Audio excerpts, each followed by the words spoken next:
Crossroads, our conference that we do once per year. It's going to be 29th and 30th of October, so there is a little bit of time, but there is never enough time to say what we are preparing for you and to give you enough reasons to dedicate these 2 days to learning, developing, and building your own startup. Today, I have very special guests, which are the team that won last year, the AI Hackathon. In a couple of seconds, we're going to get to them. We're going to understand what drove them to participate, how did they win, and eventually their message to each of you about, is it worth it to participate? What can you win, and what can you actually win on the day of the hackathon, and what can you win a little bit later in life? But before we go there, I just want to make a shout out to our birthday, which is 3 years. We're celebrating 3 years. This is exactly last week when 3 years ago we said we want to transform Bulgaria into the Silicon Valley of Europe. Ambitious mission. We don't know if it's possible, but we have to try, because that's the only way we can find out if it makes sense or not. What happened in the last 3 years, if you count all the events we've done and all the people that trusted us, we've gathered 6,000 people together. We had visitors from more than 15 countries coming together. Last year there was Singapore, Taiwan, Germany, UK, US. Really impressive. Like, it was really humbling to see that people from that far in the world would join and would fly to Sofia to see what's happening on the startup stage. There were 43 VCs coming last year, and like I say, I mean, sometimes we are a little bit lost into the day-to-day workload, but sometimes we need to step back and realize things we've done. After all, we filled the National Palace of Culture last year, which is maybe the most emblematic place where you could have an event. This year is going to be even more special, but I'm still not allowed to say anything about it. So stay tuned, and very soon you're going to know where we are. The only thing that matters right now, we are targeting to be at least 5,000 people, and it's going to be 29th and 30th of October. Now, like I said, AI Hackathon, this was one of the key components of our conference. For those of you who haven't been to the conference, there are so many things going on. There are workshops, there are keynotes, there is speed dating with corporations, with investors, with founders. But one of the most important elements that allows everyone or talented people to show what they are capable of is the AI Hackathon. Today we have the winning team from last year. So I want to say hi to Danitsa, Antonio, and Iliya from the team. Hi, can you hear me? Hello. Hi. Thanks for joining me. Very happy to have you here. And here is a picture actually of the glorious moment. It was late on a Sunday afternoon, I think, when you were getting the prizes. The picture here shows you got many prizes, like there were many things from our sponsors. I think there was free working, like a co-working space for I think a month or something. And second, you'll tell us. There were some kind of some goodie bags. But I think the most important thing before we started with that is, can you tell us what was, I mean, AI Hackathon sounds like a cliche. I think there are many now. What drove you to join an AI Hackathon? Maybe tell us quickly who you are, what do you do, and then why would you join an AI Hackathon? Maybe we start with the lady, Danitsa. Happy to be here. My name is Danitsa, and I'm an engineer at Manolchev's team since after the hackathon, actually. But the AI hackathon was actually, I think, the first chance that all of us got to experience, working with a product kind of end to end, because we didn't really have experience with that before, even on other hackathons that we've been. I think this is the most finished product that we've come up with from one of these hackathons. So that was something interesting and something that was attractive to us when we decided to, go in. Got it. Okay, Antonio, if you can hear us. Yeah, hi, my name is Antonio. Yeah, great. I'm a developer at SAP Bulgaria. Well, for me, the hackathon was a great experience. Like Danitsa already mentioned, we've previously went to hackathons, but this time we managed to build up on our methods and produce a product end to end, an idea which was unique to us and I guess to the jury, because it was something that they've not yet thought of to use AI in. So yeah, basically building on past experiences, this was great for us. Great. And Iliya? Yes, hello. So I'm Iliya Manolchev, and currently I am quite the AI enthusiast myself. I spend a lot of my free time tinkering with AI, so that is definitely one of the main reasons why I was drawn to the AI Hackathon. Definitely by name, and also because the organization was quite grand. It was a big event, unlike a lot of the previous events we attended, which were maybe local only to our university. Which, being in Sofia University is quite the big. It's literally the biggest university in Bulgaria, so it was still something. But this was a level above. Definitely one of the main reasons which attracted us to this. Great. And were you, because normally at these hackathons, we would have the opportunity for people to meet on Friday, and if they're still looking for team members or something else, they can just mix and decide to work on a topic together. But I think in your case, you actually, did you know each other before, or did you meet at the hackathon? Yeah, we definitely knew each other from before. We're literally the same group in university. What a coincidence, because we knew it. We a lot of us knew each other even from before that, and I guess just fate brought us together, and the hackathon kept us together as well. It was Great. definitely a bonding experience because developing side to side definitely strengthens the bonds between the individual developers, and Yeah, especially when there is friendship we go mixed. to a lot of these events together, like the same group of people. We've made it kind of like a tradition to visit hackathons together. So it's our thing, kind of. It's been for a few years now. Nice. And Danitsa, you said that you went to many hackathons, but this time was kind of the most complete product. Maybe it's time to tell everyone what is the product. What did you build actually? Yes. So essentially, what we did was we created a tool that kind of sits at the intersection of language learning and gamification. So we wanted to kind of, why I say that this is the most complete tool that we've done. A lot of hackathons kind of end up as passion projects. Even winning projects don't really go into like product territory. So like, is there a place for this thing to be out there? Does it make sense for it to be out there? But we kind of found a niche that we really wanted to explore. We went in with the expectation of, oh, we want to create something that makes sense. We want to create something cool. And then we developed, it's basically a language learning game that allows you to kind of it builds on wordplay, and it's a custom gameplay that we came up with, but it brings language structures into graphs. So that's, I think, the easiest way to tell it without showing it. Got it. Okay. And so eventually, I mean, for the people that don't understand that very well, and maybe that includes me, should we imagine it as a Duolingo, but a little bit more kind of through graphs, or how will it work? I think you Yeah, should I imagine think you should. more, yeah, more as a crossword. Sorry, Tony, you can go. Yeah, more as a crossword puzzle because yeah, at first it was just a puzzle game for us. As all hackathons go, you start with the simplest idea and build on top of it. But during the hackathon, we had a lot of great mentors who helped us push the idea further to be able to be a whole project that we can present, have a target audience, and all of that. So the idea gradually grew from a puzzle game to a word puzzle game. And then we added the learning part of it on top of that so that each time you have a new crossword with words in languages and in categories that you personally decide, and you can build your vocabulary on. So yeah.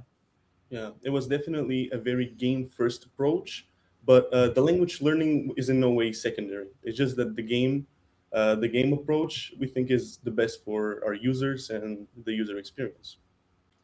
Got it. And Antonio, I think you said something very interesting. You said it was new to you and new to the jury. So why do you think you won? Because you came up with something that the jury hadn't seen so far, or? Well, I'm pretty sure because we always, like Danza mentioned, we always try to stay unique. We try to build something that's not out in the world. We do not just build on already existing ideas. We implement AI in our own way, in way that we understand. We basically try to find something that's close to us. Like, let's say the idea came from the fact that me and Danitsa are always interested in word puzzle games, in games in general, and then our colleagues are really invested in linguistics. So basically, it's a mix of all of our best parts. And yeah, when we present it with passion, and we really know our fields well. So I think that's what grabbed the jury the most. Yeah, I think the jury had last year, and I mean, they're very seasoned professionals, right? They had quite a difficult time to identify which projects are actually using AI as part of the product and which are rather using AI to build the product, but after that the product doesn't use it. So if I understand, in your case, the AI is being used all the time because it would always generate the puzzle or kind of the crosswords, right? Yeah, of course. It's something that runs and through all of our money when generating the boards and the word puzzles. Okay, but I mean, maybe because I talk to education specialists a lot here at the university, and they're always afraid of kind of the quality of the output of the AI. So, do you have like any? I mean, you as more technical experts, do you have any kind of opinion on that? Like, is there any risk that the AI would generate some, in that case, some crosswords that are totally wrong or shouldn't be shared with the learner?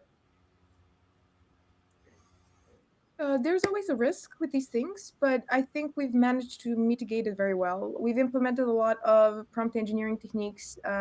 We use a lot of different ways to kind of validate the language graphs that we create. So we try to, even if we know that large language models have a tendency to hallucinate, if you cross-check this thing enough, you can have a very high confidence that it's not gonna, give you something that you don't want. And something that's cool is that we've built a very structured model on how how this schema is approached by the AI and how it's put out. So we're the fact that we work with graph structures, which are something quantifiable, something that we can feed to the AI and get back in a structured way. It makes it much easier to rely on it long term in what it actually generates. Got it. Yeah, and as another addition I would also put is that large language models, as the name implies, are really good with language. So that's definitely their strong point. And since all of the sort of deterministic parts are handled by the graph structure we built in the back, we are definitely quite confident in our methods. Got it. Okay, so sounds. I mean, and I think that was also generally the atmosphere in the room back then, where everyone really was unanimous that your solution is great. That I don't think actually anyone had any skepticism about the risks or something of using AI with that, right? Like I think people were quite impressed actually. You mentioned that there were some great mentors, and like I mean, there was jury that was also looking into it. There was the mentors. There were all the peers that you could freely meet. What do you think was kind of the most valuable thing during the hackathon that you got from it? Well, for me personally, when building a project, like you mentioned, we're more on the technical side. But when it comes down to presenting your idea to the jury, presenting it in a way that it needs to be monetizable. You need to share the most important aspect because you have limited time to share your idea. I believe when we went through and talked to all the jury and to the mentors, that really helped us build on our idea of what exactly is important from our project, what needs to be said specifically.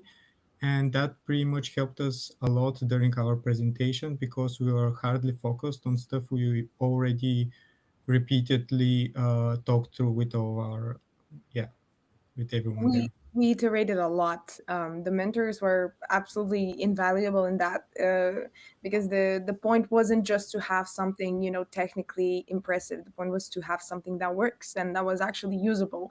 So we went around.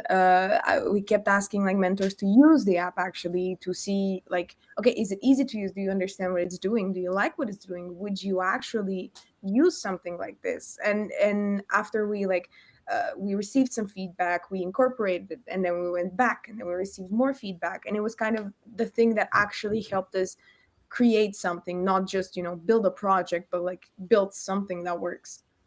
Yeah, and I would also say that the entire structure, the push that is when you participate in the hackathon, that is also really motivating because you have all these helpful mentors, you have all these people that are in a way actively competing against you, but are also really friendly and you share a lot of ideas.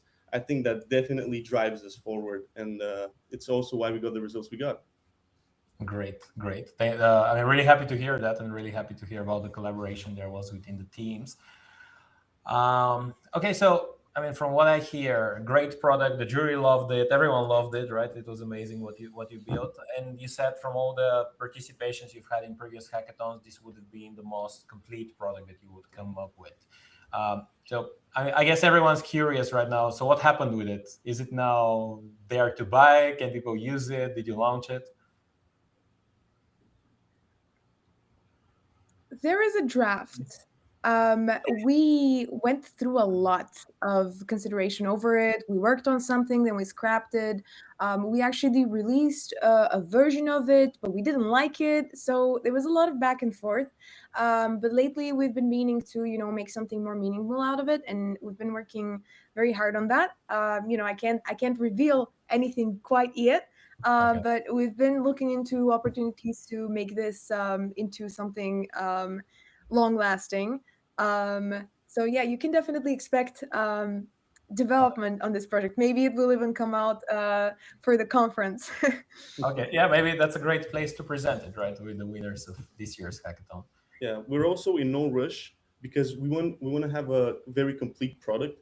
Maybe the game on its own might be a little too little, because at the end of the day we also need to monetize stuff and we need to see how viable it is. So we're definitely thinking stuff out and also building other products in conjunction. Got it. Yeah, I mean, it's always kind of a tough issue with like the product is one thing and then apparently distributing it. I mean, I'm actually curious myself. Is it more kind of like for the educational sector? Like, are you going to try to integrate it into into educational institutions, or is it more like for private users to use it and more like an app or something? That is an interesting question for sure. I think it has possibilities. I think both of them are viable. At least in the way that it is right now, it's definitely a game first, but we were heavily considering perhaps a more educational angle, and especially the entire package. I know my colleague Danitsa had some great ideas regarding that, so Yeah, actually, there's two main points that we've aimed to target. One is like, for example, language learning centers, mostly private institutions. Not because we don't want to be a part of modernizing Bulgarian education, but we feel like that's something that doesn't really happen on its own. So if we're looking into like actual targets that we can make use of, we've been talking about, especially our colleague that couldn't make it today, Rami. Actually, he, for example, he leads students in linguistics. So we've talked about, hey, like actually these schools, these private schools that like teach students either things like English, French, German, or linguistics or something similar, they can actually make use of this kind of game. Because what we want to do isn't like say just release this game, but we want to package this game, what Iliya actually said about creating other products in conjunction. We kind of want to create something like a studio that focuses on this type of games where we're actually trying to create something inventive and something that can be equal parts educational and fun, mostly because we have witnessed firsthand how how the next generation interacts with educational content post AI age, and we want to, really want to contribute in that aspect and improve how they see and interact and learn. Got it. Okay, that's a great vision and a great mission. So I'm really looking forward, and let us know if somehow we can contribute with Crossroads to that, right? Like this year, we're going to have many members of the Ministry of Education because we also want to, as you said, it's not going to modernize on its own, right? Like we all need to kind of make a push to to make the skills that are being given relevant to the future generations, right? I mean, from what I see, I'm a little bit older than you, but like even I think that what we are teaching at schools is a little bit outdated. I can imagine how digital natives like yourselves perceive the whole thing, right? So, yeah, great. Okay, and then I guess everyone's curious. I mean, so apparently you're kind of working on the project, and soon we should expect something. What happened after the hackathon? Kind of, can you tell us? Like, I think Danitsa, you mentioned now that you're engineering at Mando AI. Antonio, you said SAP. Did it? I mean, kind of, how did your career develop after winning a hackathon? Yeah, for me, basically, I've started taking a lot more interest in AI, machine learning, in deep learning, and I've started taking courses at university, started building on my skills in that area. Yeah, I'm looking forward to the future where I get the chance to apply all the things that I've learned, even through these specific competitions, to real life projects. Nice. Yeah, I think some of us we kind of went very headfirst into the hackathon. We initially weren't even going to participate. It was a very last minute decision, which is we laugh about it now because it was really a last minute decision. We're like, hey, even if we don't do anything, it's fine. And then we actually managed to do something. But I think we didn't really go in with.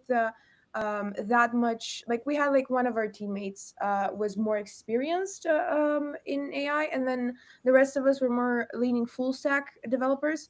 So it was a bit of a there was a bit of a learning curve, and it also kind of unlocked something in us because we actually saw, okay, we can actually create so many things based on this, and then it kind of pushed us to go all in that direction. A few months after the hackathon, I started working at at a startup, and kind of really felt the energy of these kind of fast-paced products. And my teammates also became more involved in AI development, so it definitely pushed us a lot.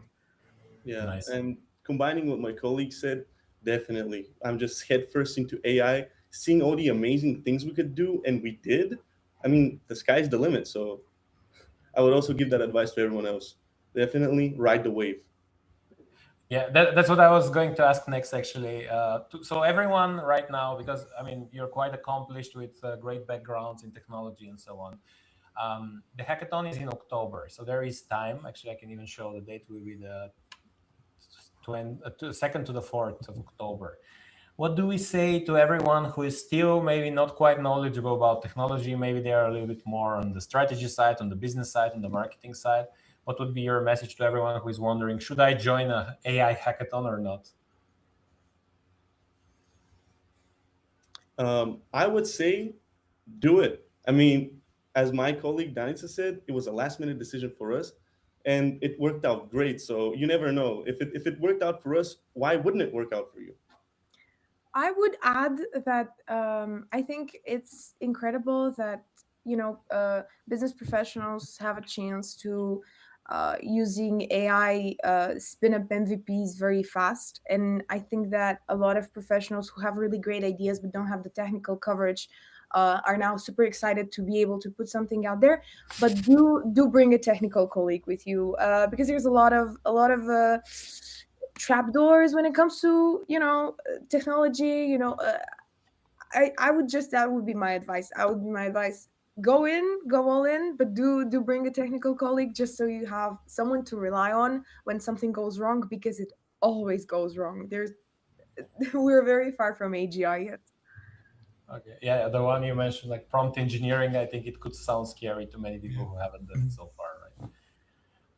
Great. Antonio, any Yeah. message on your side to everyone who is still Yeah, wondering? any takes? Well, we're more technically oriented, of course, but like I mentioned, a lot of the mentors there weren't always technical. They build up on our ideas. So basically, if you already have some experience of working with a team and developing a project, or if even have an idea that you want to bring to life, always go for it, because in the end of the day, it's that MVP that you present, the way that you present it, that ends up winning the competition.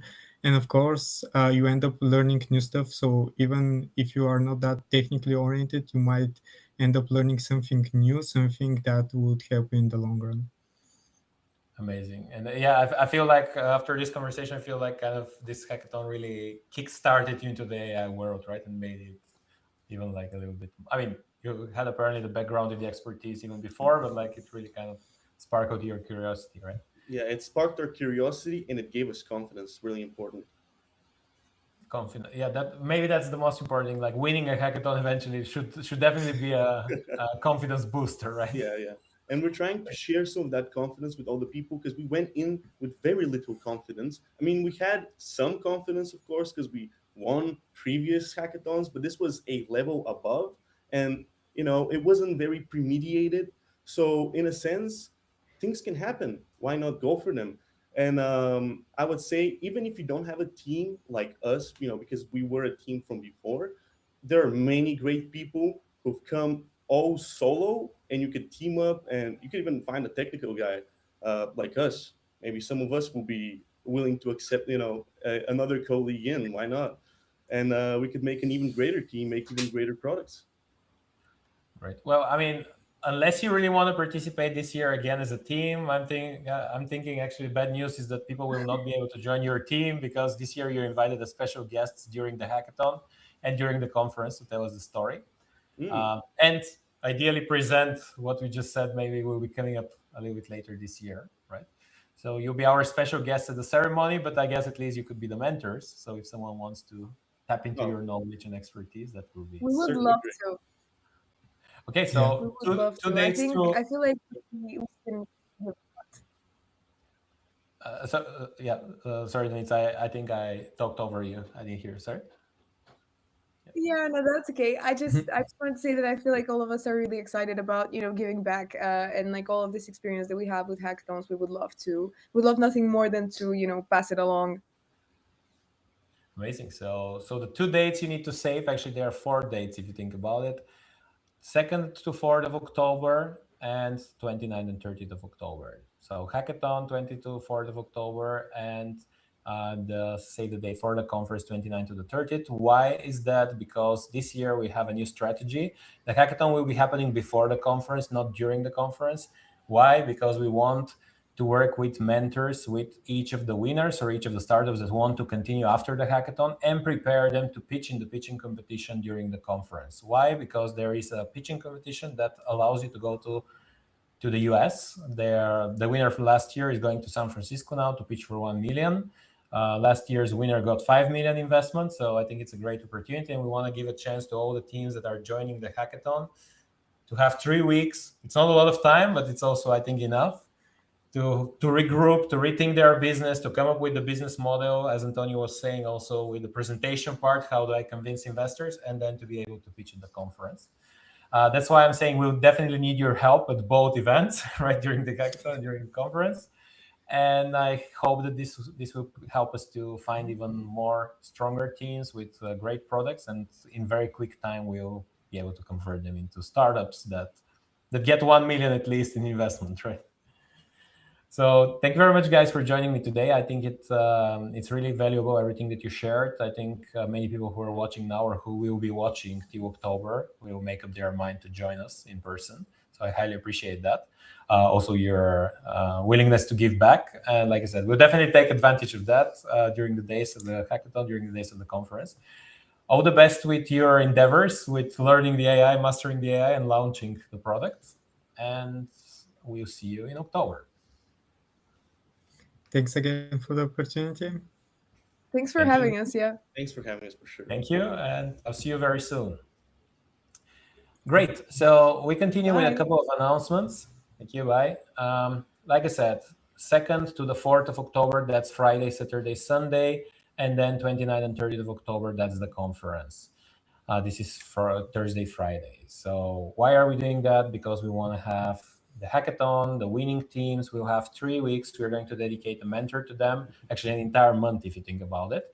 And they will prepare to pitch during the pitching competition, and they're going to have the chance to go to the US, going to San Francisco, pitching for 1 million. And there will be even more amazing prizes that they're going to get as a start of this time. So here, most probably you will be just a team joining with some of your friends designing something, coming up with some great ideas, and here you will be already a startup pitching for millions, meeting investors, and so on. This is what we're doing this year, and this is how we help create even more high-quality, valuable startups. So this is everything that I wanted to comment on today. The other thing, news from last time, you've heard it already. We are launching fundraising services. So that actually means that we're helping startups fundraise. The main three things we would do is we would help you target the right investors. So we can give you first initial consultation on what is the best way or what are the best funds you could gather. We can definitely help with the pitch and the narrative that investors want to hear and will be looking for. And we can definitely support you with investor meetings, preparation. We can join you some of the meetings and so on. We have a very large network of investors that we have to do either way because of the conference. It's not easy to get 43 funds in Bulgaria. For us to do that, we had to contact more than 600 funds to get in touch with all of them. So now we have this network and we keep increasing it as we have even more ambitious goals this year to get even more investors in Bulgaria during the days of the conference. So if you're fundraising, reach out to info@startupbulgaria.eu and we'll take it from there. This is everything I wanted to share. So thank you very much, everyone, for joining, and we'll see you very soon in our next webinar. Thank you, and we'll see you in October.